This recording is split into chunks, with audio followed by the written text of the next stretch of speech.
welcome to Tea Time.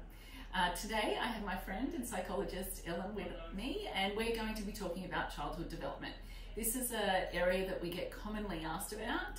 We get questions about what is typical, what we should be looking for as parents, and so we wanted to help you understand and navigate your way through that. So I guess to start with, what is childhood development?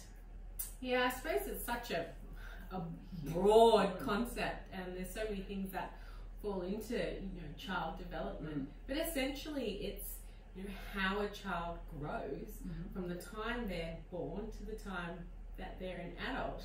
So there's a lot of different skills and learning that happen during that time. And to help us kind of conceptualize that or understand that, we break it into sort of 5 different areas of child development. One thing I know that parents look for a lot is language development.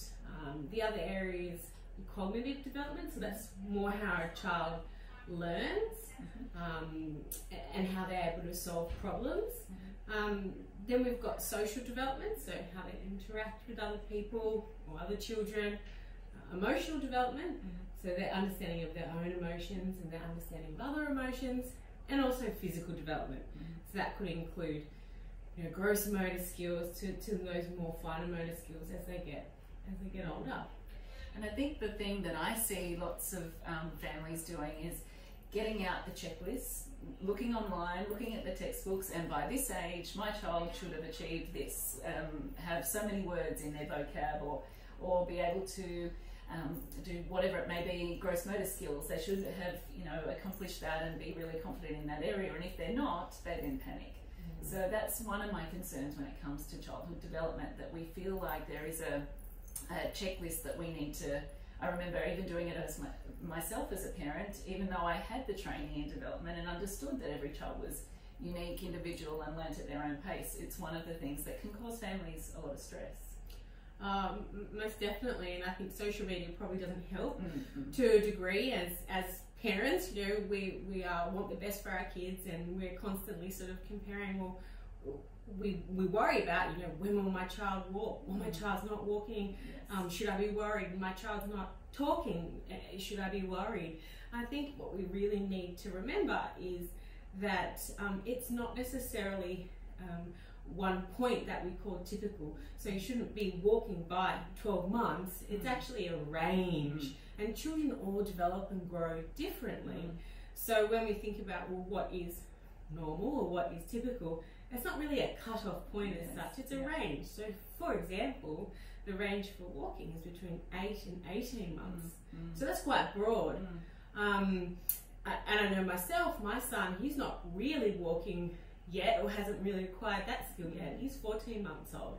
And my next one could be walking a little bit earlier. Mine were all different.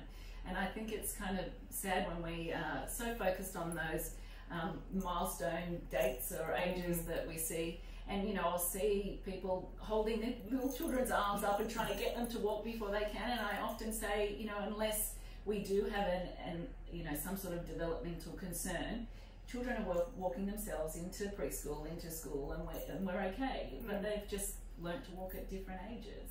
But sometimes pushing it too early is not helpful. Yeah. I think, as parents, we naturally worry, and that's normal. It's just trying not to get too fixed on that exact point or that exact milestone. Remember, it is a range, and children all do grow and develop at different rates. But I suppose we do need to be mindful as well that if we're getting to a point where we are worrying and it's getting beyond that range, then we might want to then go and seek some further opinions and advice. But I think it's important that we get that advice from the right people. The right people, exactly. So probably not comparing to the sibling or the cousin or the friend next door, but rather going to have conversations with their GP or a developmental paediatrician, or even the educators as well, working with the children. They know them so well. And sometimes what you see at home might not necessarily be what's happening in childcare as well. So important to talk to the right people and get the right information.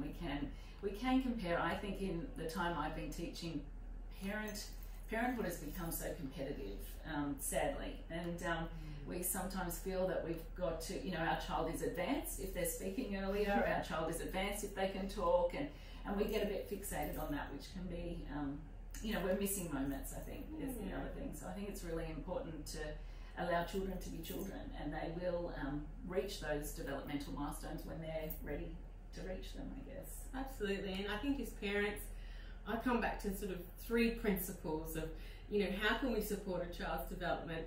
There's sort of 3 key things that you can really be focusing, rather than ticking that checkbox or meeting those milestones. It's talking to your child. Absolutely. Right from a really young age, even when they're non-verbal, before they've got any words, modelling words like, you know, we're going to put your socks on, or taking our socks off.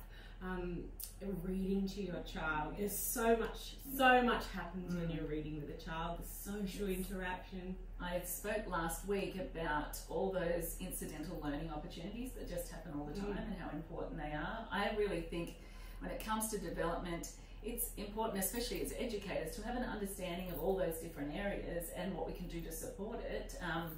But I really think the foundation of development is relationships.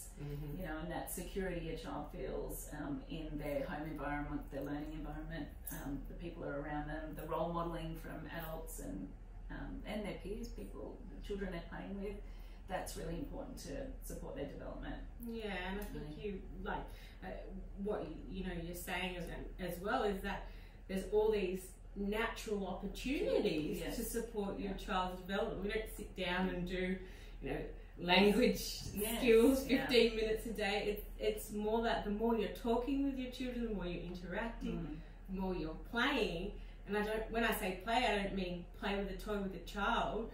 I mean sit and interact, extend on the play, find those moments. I think those natural opportunities are so much more meaningful, and there's so many more of them that we need to focus on them more than... My real concern with the isolation and people being at home and people having to homeschool, for older children, my concern was that people became so focused on needing to, you know, do the maths sheet or the English sheet or, you know, the learning online and all of that kind of thing, that schools were, you know, it was important that we understood as parents we needed to do that, but we were missing the opportunities that, you know, a child is going to remember or learn counting skills if they're outside counting rocks for my boys or leaves or things outside, rather than filling in a worksheet about maths. And development for young children is exactly the same. Like you said, communicating with them, talking with them, counting as we play with the blocks or whatever it may be is going to support that development. And they'll learn those skills when they're ready to learn those skills. So I think sometimes, you know, letting children be children is really important when it comes to development. Absolutely. But of course, if you have questions or you have concerns, reach out to the right people, and your educators can be a starting point and at least point you in the right direction if you haven't got a local GP or a family doctor or paediatrician that you use. Okay. Well, thanks for joining us today. Thank you.